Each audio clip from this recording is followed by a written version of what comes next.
إلى حضرة سيدنا رسول الله محمد بن عبد الله وعلى آله وصحبه وقرابته وذريته أجمعين وتابع التابعين والأولياء والشهداء والصالحين خصوصا للإمام قطب المقام سلطان الأولياء سيد الشيخ عبد القادر الجيل قطب الأحوال سيد الإمام أبي يزيد البستاني وإلى روح قطب العلوم سيد الإمام أبي أحمد بن محمد الغزني سيد الشيخ سمن المالي سيد الشيخ عبد الله البنياني سيد سسن إلى روح سيد عمر الشيخ رحمه الله أن الله الكريم يتغشاه من الرحمة والمغفرة يعلي درجات بالجنة يعد علينا وعلى أهل بيتنا وأولادنا وذرياتنا من بركتهم ومن بركة علومهم وأسرارهم أنوارهم ومعارفهم وكراماتهم بسر النبي وآل النبي لهم الفاتحة. أعوذ بالله من الشيطان الرجيم. بسم الله الرحمن الرحيم. الحمد لله رب العالمين الرحمن الرحيم مالك يوم الدين إياك نعبد وإياك نستعين اهدنا الصراط المستقيم صراط الذين أنعمت عليهم غير المغضوب عليهم ولا الضالين آمين. السلام عليكم ورحمة الله وبركاته. بسم الله الرحمن الرحيم. الحمدلله رب العالمين وبه نستعين على أمور الدنيا والدين والصلاة والسلام على أشرف الأنبياء والمرسلين سيدنا وحبيبنا وشفيعنا وطبيب قلوبنا محمد وعلى آله وصحبه أجمعين. سبحانك لا علم لنا إلا ما علمتنا إنك أنت العليم الحكيم. وسبحان الله والحمد لله ولا إله إلا الله والله أكبر. لا حول ولا قوة إلا بالله العلي العظيم. عدد كل حرف كتب ويكتب أبد الآبدين ودهر الداهرين آمين. السلام عليك يا سيدي يا رسول الله. السلام عليك يا سيدي يا حبيب الله. السلام عليك يا سيدي يا خير خلق الله. السلام عليك يا إمام الأنبياء والمرسلين. السلام عليك يا خاتم النبيين. السلام عليك يا رحمة للعالمين. السلام عليك أيها النبي ورحمة الله وبركاته. Puji dan syukur kita panjatkan kehadirat Allah Subhanahu wa Ta'ala yang mana dengan limpahan rahmat, taufik, hidayah, inayah serta riayahnya kita dapat berkumpul kembali di dalam ruangan masjid yang mulia ini dengan satu tujuan dan niat yang sama, yaitu menambah ilmu pengetahuan agama lewat pengajian kuliah ba'dal maghrib yang selanjutnya semoga Allah Subhanahu wa Ta'ala memberikan taufik dan hidayahnya kembali kepada kita sehingga kita dapat mengamalkan apa yang kita kaji pada malam ini. Amin.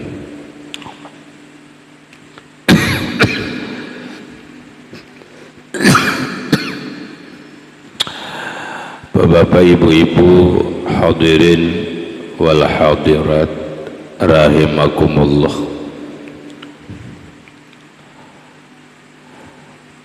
Menyambung pengajian kita yang lewat berkaitan hukum bermazhab dalam pelaksanaan hukum fikih. Yang lewat dikatakan bahwa zaman sekarang ini kita wajib umat Islam mengikuti salah satu daripada mazhab yang 4,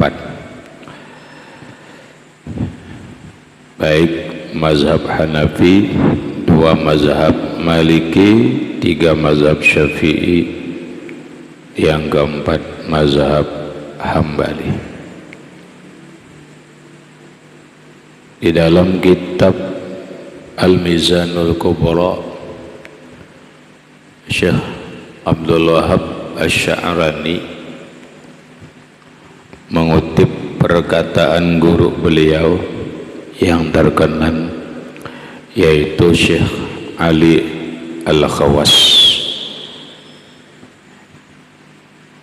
Kana Sayyidi Aliun Al-Khawas rahimahullahu ta'ala iza sa'alahu insanun anit taqayyudi bi mazhabin muayyanin al-an hal huwa wajibun aw la,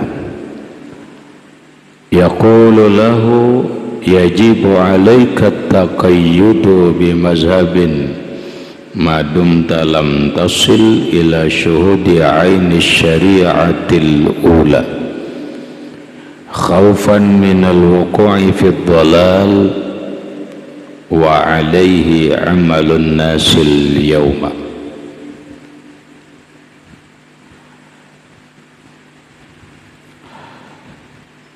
Adalah Tuan Syekh Ali Al-Khawas, seorang aulia Allah, bukan hanya menguasai hukum atau ilmu tasawuf, tetapi beliau pun memahami ilmu-ilmu fikih, padahal kondisi beliau adalah ummi. Ummi artinya tidak bisa menulis. Ada yang mengatakan tidak bisa menulis dan membaca. Lalu ilmu beliau adalah laduni.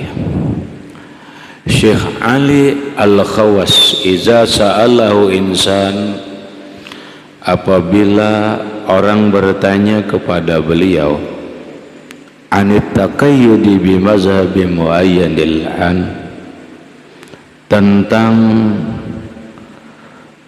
seseorang berpegang kepada satu mazhab yang tertentu, hal huwa wajibun aula, apakah hukumnya itu wajib atau tidak. Yaqulu lahu, Syekh Ali Al-Khawas mengatakan terhadap orang itu, yajibu 'alaika taqayyudu bi mazhabin, wajib atas engkau berpegang dengan satu mazhab, mau Hanafi, mau Maliki, mau Syafi'i, mau Hambali. Ma dumta lam tasil ila syuhudil aini syari'atil ula, selama engkau belum sampai mengetahui atau memahami inti agama, khaufan minal wuqu'i fid dhalal, karena khawatir jatuh di dalam kesesatan. Wa alaihi amalul insanil yaum, dan berpegang kepada salah satu mazhab inilah kondisi yang harus diamalkan di zaman sekarang. Berikut keterangan di dalam kitab Sulamul Wusul mengutip sebuah hadis Nabi sallallahu alaihi wasallam. Qala Rasulullah sallallahu alaihi wasallam ittabi'us sawadal a'zam walamma indarasatil mazahibul haqqah biinkiradi a'immatiha illal mazahib al-arba'ah allati indasyarat asba'uha kana ittiba'uha ittiba'an lisawadil a'zam wal khuruju anha khurujan anis sawadil a'zam, yang artinya ikutilah oleh kalian wahai umat Islam, ikuti sawadil a'zam,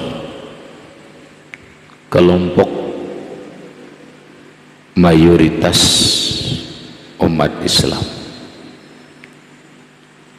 Ikuti kelompok yang besar dari umat Islam. Walamma indarasatil mazahibul haqqah, ketika mazhab-mazhab yang benar telah tiada, biinkiradi a'immatiha, karena sudah wafat para imam-imam tersebut, ilal mazahib al-arba'ah, kecuali mazhab yang 4, allati ittasyarat atba'uha, yang telah menyebar luas pengikutnya, kana ittiba'uha ittiba'an lisawadil a'zam, maka mengikuti mazhab itu sama dengan mengikuti kelompok yang besar. Wal khuruju anha khurujan anis sawadil a'zam, keluar daripada mazhab yang 4, maka dia keluar daripada mayoritas umat Islam. Hadirin rahimakumullah, ini hadis bagian daripada dalil ataupun alasan bahwa umat Islam zaman sekarang ini wajib mengikuti salah satu mazhab, yang mana mengikuti salah satu mazhab yang 4 itu sama dengan mengikuti kelompok besar. Sedangkan Nabi mengatakan ittabi'u sawadal a'zam, ikutilah oleh kalian kelompok yang besar. Silahkan kita perhatikan, silahkan kita lihat apa benar mazahibul arba'ah ini kelompok yang besar di dunia Islam. Memang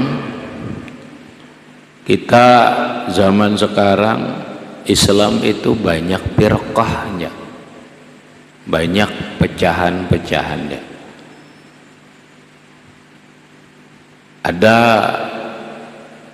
kelompok besar Islam di Yaman, di Sana'a, dengan mazhab bukan mazahibul arba'ah tetapi mazhab Syiah Zaidiyah. Ada di Iran kelompok bukan pengikut mazahibul arba'ah tetapi mereka adalah Syiah yang disebut dengan Syiah Imamiyah ataupun Syiah Ja'fariyah.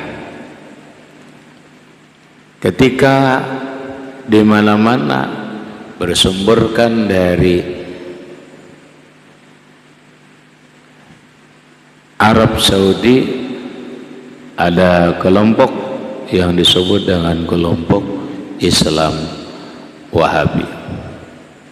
Baik Syiah Zaidiyah, baik Syiah Imamiyah, ataupun Wahabi yang belakangan mengganti nama kelompok Salafi, yang mana mereka itu bukan kelompok yang mengikut secara pokok kepada salah satu mazhab yang empat.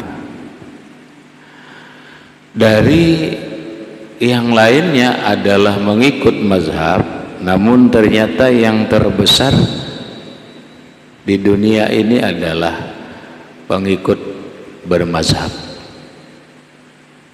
Yang terbesar di dunia ini kelompok Islam adalah kelompok mayoritas pengikut mazahibul arba'ah. Maka disebutlah mereka dengan as-sawadul a'zam, kelompok besar. Lalu Nabi bersabda, ittabi'u as-sawadal a'zam, ikutilah oleh kalian kelompok yang besar.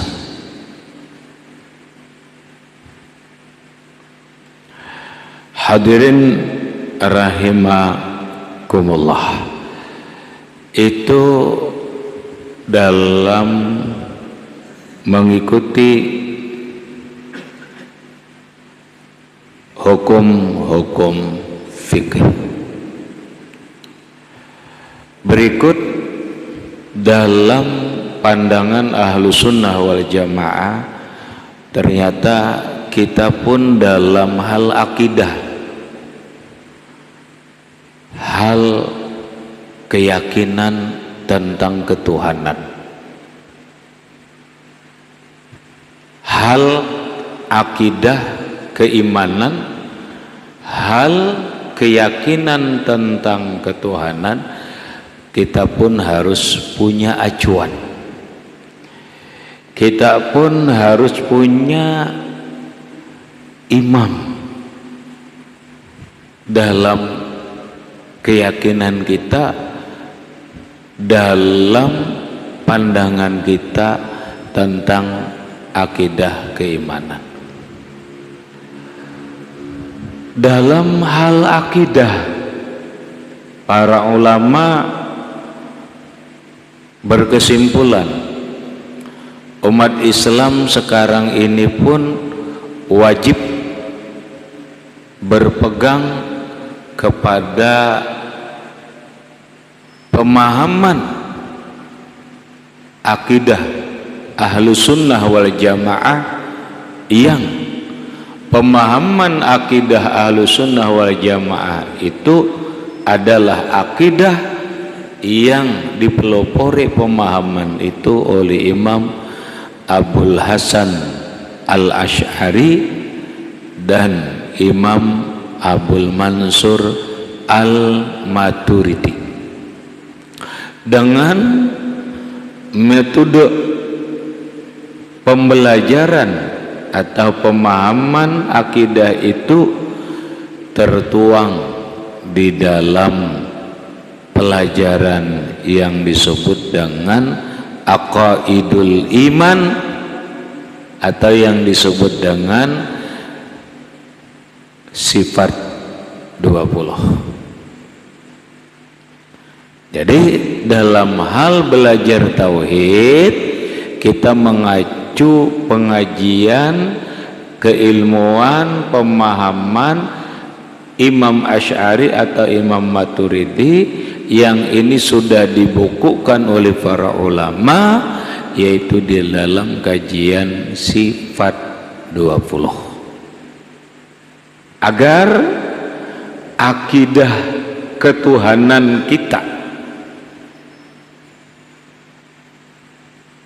tidak menyalahi Al-Quran dan hadis, agar akidah keimanan kita seperti pemahaman dan keyakinan para ulama-ulama terdahulu kita.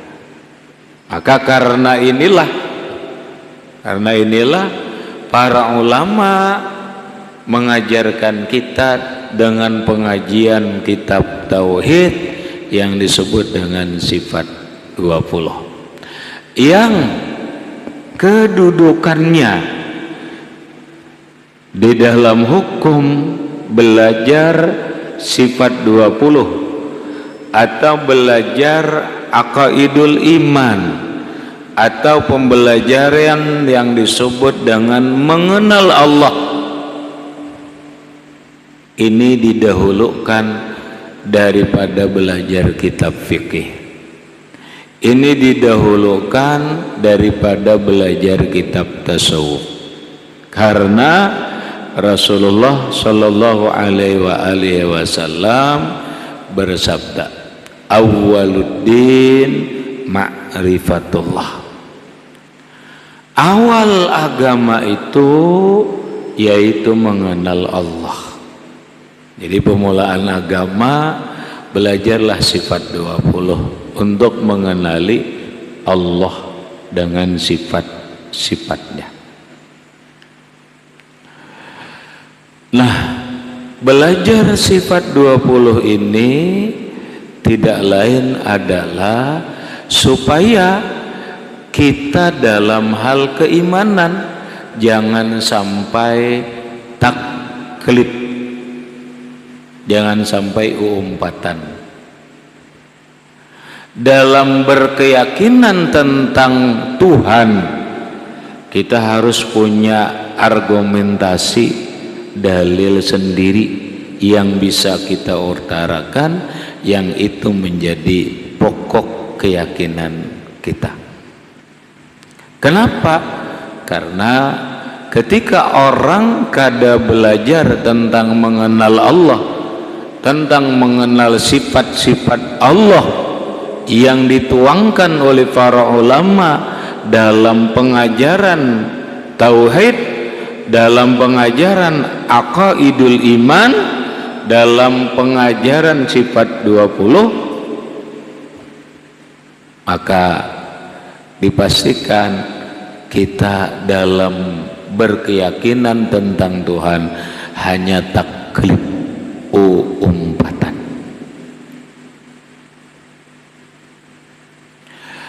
Ini bermasalah kalau dalam hal keyakinan kita ini taklid, bermasalah. Kalau dalam fikih wajib taklid. Tapi dalam hal tauhid kada boleh taklid. Kada boleh taklid. Kita harus punya pengetahuan tersendiri tentang dalil akal, dalil nakalnya. Kalau tentang Allah, tentang keyakinan kita taklid, maka masuklah kepada wilayah perbedaan pendapat ulama. Imam Sanusi rahimahullahu ta'ala mengatakan orang yang imannya taklid tidak sah. Orang di imannya taklid kada sah, kada suah belajar sifat 20. Jadi selama ini tentang Allah mabapingkut ujar kuitan atau dedangaran, kada suah belajar ba'astilah wujud sampai mutakallim, maka itu disebut taklid. Taklid itu mengikuti, yakin dengan keterangan orang, bukan yakin yang didasari karena kita belajar tahu dalilnya, tahu argumentasinya lalu yakin. Beda. Dan ini seharusnya kita galakkan pengajian yang berkaitan tentang akidah keimanan ini. Kenapa? Karena itulah awal agama. Rasulullah sallallahu alaihi wasallam bersabda, la tasihul ibadah illa bima'rifatil ma'bud.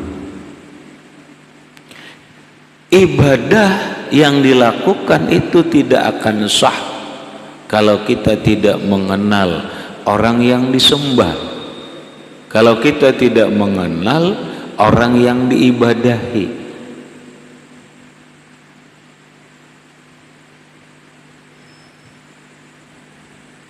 Bahasa kita mohon maaf kaina dulu umpatan belajar tasawuf, kaina dulu umpatan rami umpama orang bertarikatan, tarikat ini tarikat itu, kaina dulu belajar dulu sifat 20 karena itu nang wajib.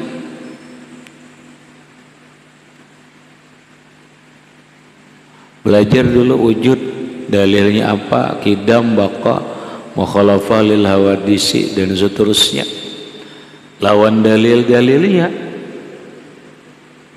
Sehingga ketika kita belajar dalilnya tahu, dalil akal, dalil nakalnya, maka kita bukan taklid lagi, kita disebut dengan iman ilmul yakin.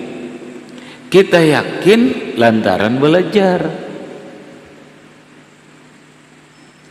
bukan lantaran ujar.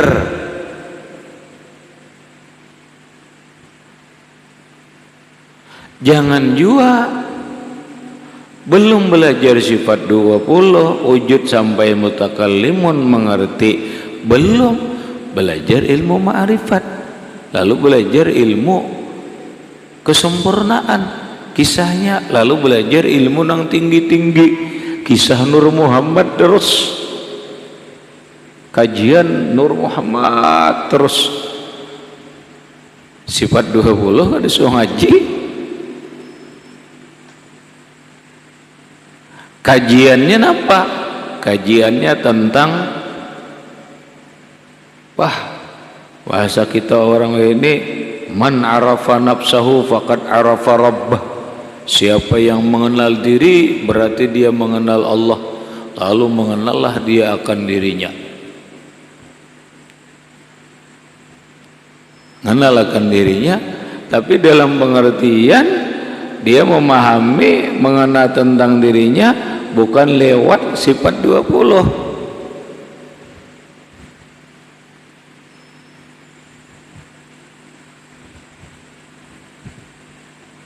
Akhirnya apa? Akhirnya mengaji nang tinggi, langsung ilmu tauhidnya timbul, kada bersembahyangan lagi, timbul kada bersyariat dan seterusnya. Ini bahaya, ini bahaya. Belajar dululah sifat 20 mulai wujud sampai mutakallimun dengan dalil akal dan dalil nakalnya yang sesuai dengan pahaman Asy'ari dan Maturidi, yaitu seperti yang sudah dibukukan para ulama kita dalam ilmu tauhid. Siapa belajar tauhidnya itu?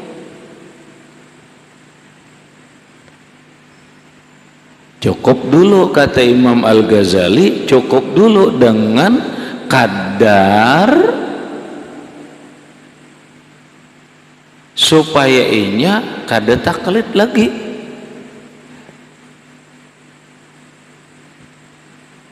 Kada usah dulu sampai kepada ainul yakin, hakul yakin, kamalul yakin, kada usah dulu.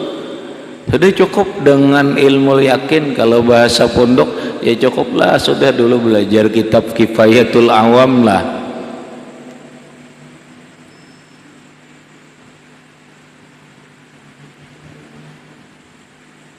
Nah lalu belajar fikih. Jadi belajar tauhid dulu. Jangan paling kongkang kita kadang belajar fikih tapi tauhid kudu suah belajar.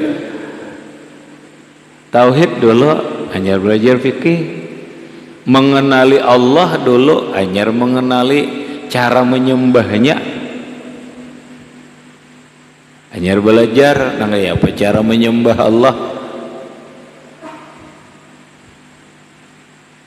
Nang dahur ini bisa sembahyang menyembah tapi kada kenal dengan yang disembah karena kada pernah belajar tauhid. Akhirnya apa?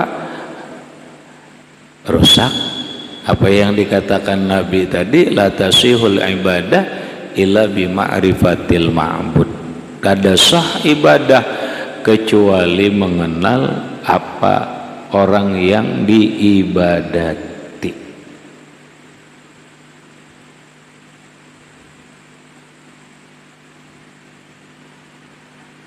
Cukup aja dulu kata Imam Al-Ghazali, dia annalahu rabban, dia punya Tuhan. Tuhan itu ada, dalil akalnya ini, dalil nakalnya ini.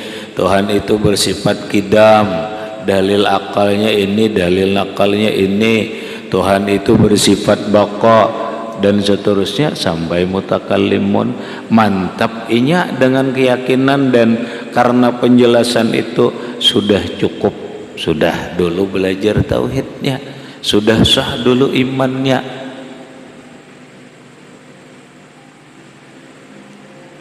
Lalu belajar fikih nang mazhab tadi deh. Belajar fikih. Nah, belajar fikih ini sesuai dengan mazhab nang inya ikuti. Sesuai mazhab nang inya ikuti. Kalau inya penganut mazhab Maliki, belajarlah fikih mazhab Maliki. Kalau yang dianutnya mazhab Syafi'i, belajarlah fikih mazhab Syafi'i, dan seterusnya.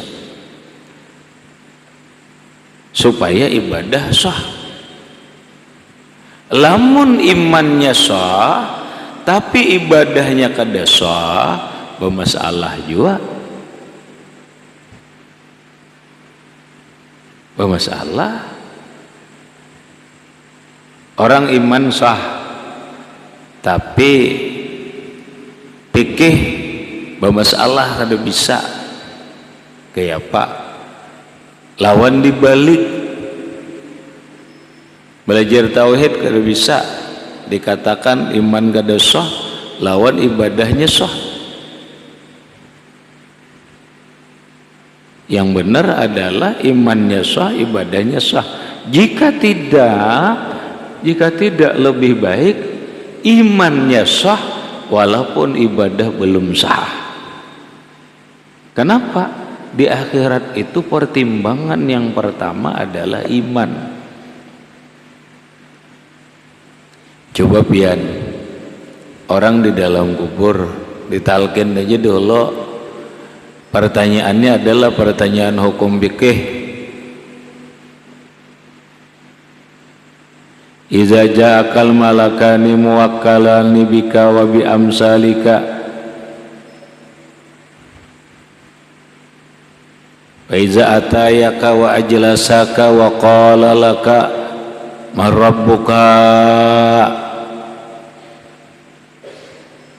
Apabila datang kedua orang malaikat yang ditugaskan untukmu dan untuk umat sepertimu, dia datang lalu mendudukkanmu dan dia bertanya, man rabbuka, siapa Tuhanmu? Akidahlah, keyakinan. Kalau tuh keyakinan, tauhid lah itu, tauhid ngarannya. Ilmu apa itu? Ketuhanan itu. Kada ilmu fikih itu. Man rabbuka, siapa Tuhanmu? Artinya apa? Pertanyaan di kubur itu pertanyaan keyakinan ketuhanan, kada ada pertanyaan fikih. Marabbuka wa man nabiyuka wa madinuka wa ma i'tikaduka, kada ada pertanyaan ma arkanul wudu, apa-apa rukun wudu, kada.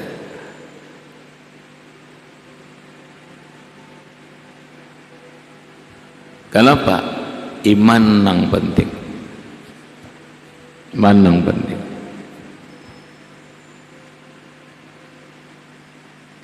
Nah, makanya yang lewat kita sudah membahas juga sudah bahwa tentang iman ini Manusia ada 4 bagian. Kalau kita ulangi, ada manusia itu mukmin indallah wa indan nas. Dalam pandangan Allah beriman, dalam pandangan manusia beriman. Ini yang kita cari. Dalam pandangan Allah beriman, dalam pandangan manusia beriman juga. Yang kedua, ada orang mukmin indallah wa kafirun indan nas.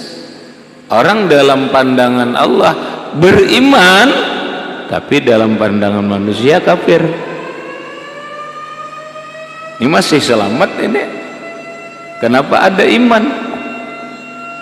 Kalau ada orang iman, walaupun dalam pandangan manusia inya kafir, lantaran gak ada sembahyang, lantaran gak ada puasa, tapi iman ada, la yakhludu finnar. Dia ibarat masuk neraka kada kekal. Hadis Nabi sallallahu alaihi wasallam, ya zabaniyah akhriju minan nar man kana fi qalbihi misqalu dzarratin minal iman aw qamakal. Kaina malaikat zabaniyah petugas neraka disuruh, ya zabaniyah, wahai zabaniyah, akhriju minan nar, keluarkan orang nih dari neraka, man kana fi qalbihi misqalu dzarratin minal iman, orang yang ada di hatinya walau sekecil biji sasawi ada iman, keluarkan. Nah berarti kada kekal di neraka kalau imannya ada. Nang ketiga ini bahaya, mukmin indan nas wa kafirun indallah. Dalam pandangan manusia beriman, tapi dalam pandangan Allah kafir. Ini bahaya. Orang aja, manusia aja mendahkan beriman, tapi sebenarnya dalam pandangan Allah kafir. Ini khalidina finnar, kekal dalam neraka. Bahaya banget ini. Kada suah belajar tauhid, kada suah belajar tentang keimanan. Nah, bahaya. Jangan-jangan kita imannya dalam pandangan Allah kada sah, maka kada beriman ngarannya. Dalam pandangan manusia karena inya sembahyang, karena inya puasa, kayak orang beriman padahal kada. Wah ini bahaya, khalidina finnar, na'udzubillah min zalik. Nah yang keempat, ada manusia kafirun indallah wa kafirun indan nas. Kafir dalam pandangan Allah, kafir dalam pandangan manusia. Ini jelas saja. Nah kita hendak mukmin indallah wa mukmin indan nas.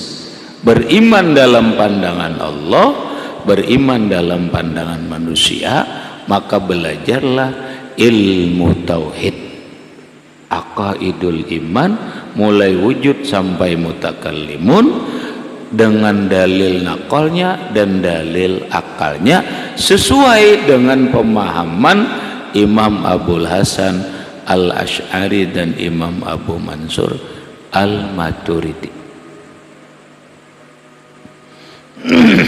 Tuntung sudah belajar tauhid, sudah belajar fikih, sekedar kita bisa untuk beribadah dan lainnya, hanya belajar tasawuf. Belajar tasawuf. Tasawuf nang gaya apa nang kita pelajari, karena tasawuf banyak.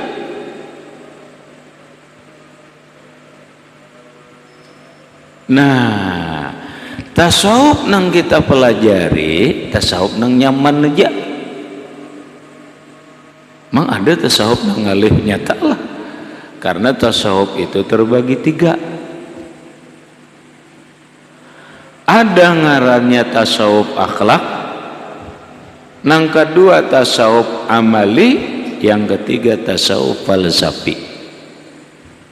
Ada ngarannya tasawuf akhlak, yang kedua tasawuf amal, yang ketiga tasawuf filsafat. Nah, kita belajar tasawuf amal dan tasawuf akhlak. Bertasawuf, tapi satu tasawuf amal. Nang kayak apa tasawuf amal? Yaitu 4 batarikat ba'amaliyah. Amalnya istighfar, zikir, sholawat, baca Quran, punya batarikat lah. Nah ini ngarannya bertasawuf amal. Nah kemudian bertasawuf akhlak. Tasawuf akhlak itu nang kayak apa? Akhlak hati kita ini bersih, akhlak mulia. Karena dalam hati kita itu ada 2 sifat. Hati kita nih ada punya 2 sifat. Ada sifat mulia, ada sifat buruk. Nah tasawuf akhlak ini membujurakan hati kita. Nang kayak apa? Sembahyang itu ikhlas. Nang kayak apa? Sembahyang itu khusyuk. Nang kayak apa? Kita dalam kehidupan ini, hati ini sabar. Nang kayak apa? Hati ini syukur. Nang kayak apa? Husnuzan, berbaik sangka lawan orang. Nang kayak apa? Tawakal hati kita nih. Nang kayak apa? Tafwid dan taslim. Nang kayak apa? Hati kita ini kada penyarikan atau yang disebut dengan hilm. Nah keluarnya nang kayak apa kita ini kada jadi gibah, kada penguyaan, kada pehirian, kada takabur, kada membanggakan diri dan seterusnya. Ini disebut dengan tasawuf akhlak. Nah pemahaman tasawuf amali dan tasawuf akhlak ini kita mengikuti pemikiran dan pemahaman yang dikembangkan oleh satu Imam Al-Ghazali.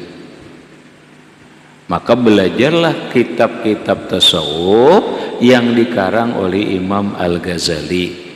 Jika kita bakampung, yaitu mulailah belajar kitab Hidayatus Salikin. Belajarlah kitab Siyarus Salikin. Kenapa? Itu tasawuf akhlak. Bila inya nang kitab-kitab gundulnya, belajarlah tasawuf Imam Al-Ghazali. Kitab Bidayatul Hidayah, kitab Al-Arba'in, dan kitab Ihya Ulumuddin dan seterusnya. Kemudian atau bila kada tasawufnya Imam Al-Ghazali, tasawufnya Syekh Abdul Qadir Jailani. Nang kayak apa pemahaman tasawufnya, akhlak dan amalnya Syekh Abdul Qadir Jailani. Berikut adalah Imam Junaidi Al-Baghdadi. Nah bila kita nang kayak ini beragama, fikihnya kayak ini, tauhidnya kayak ini, tasawufnya kayak ini, maka disebutlah oleh para ulama kita itu berpahamkan aswaja, ahlu sunnah wal jamaah. Ahlu sunnah wal jamaah inilah yang dikatakan Nabi kelompok yang selamat dunia dan akhirat. Hadirin rahimakumullah, itu dulu yang dapat ulun sampaikan. Mudah-mudahan bermanfaat bagi ulun dan sambian baratan, dan mudah-mudahan dan berkat kita berkumpul ini Allah Subhanahu wa taala ngampuni segala dosa-dosa kita, baik dosa zahir ataupun dosa batin, dan mudah-mudahan dan berkat kita berkumpul ini Allah Subhanahu wa taala mengumpulkan kita dalam surga dengan berkat Rasulullah sallallahu alaihi wasallam wa alihi washabihi وذرياته وبسر الفاتحة. أعوذ بالله من الشيطان الرجيم. بسم الله الرحمن الرحيم. الحمد لله رب العالمين الرحمن الرحيم مالك يوم الدين إياك نعبد وإياك نستعين اهدنا الصراط المستقيم صراط الذين أنعمت عليهم غير المغضوب عليهم ولا الضالين. بسم الله الرحمن الرحيم رب العالمين اللهم صل على سيدنا محمد اللهم انفعنا بما علمتنا وعلمنا ما ينفعنا وزدنا علما. الحمد لله على كل حال. نعوذ بالله من هذا نسألك العفو والعافية المعافاة الدائمة في الدين والدنيا والآخرة. صلى الله على سيدنا محمد وآله وسلم. الحمد لله رب العالمين. ثم السلام عليكم ورحمة الله وبركاته.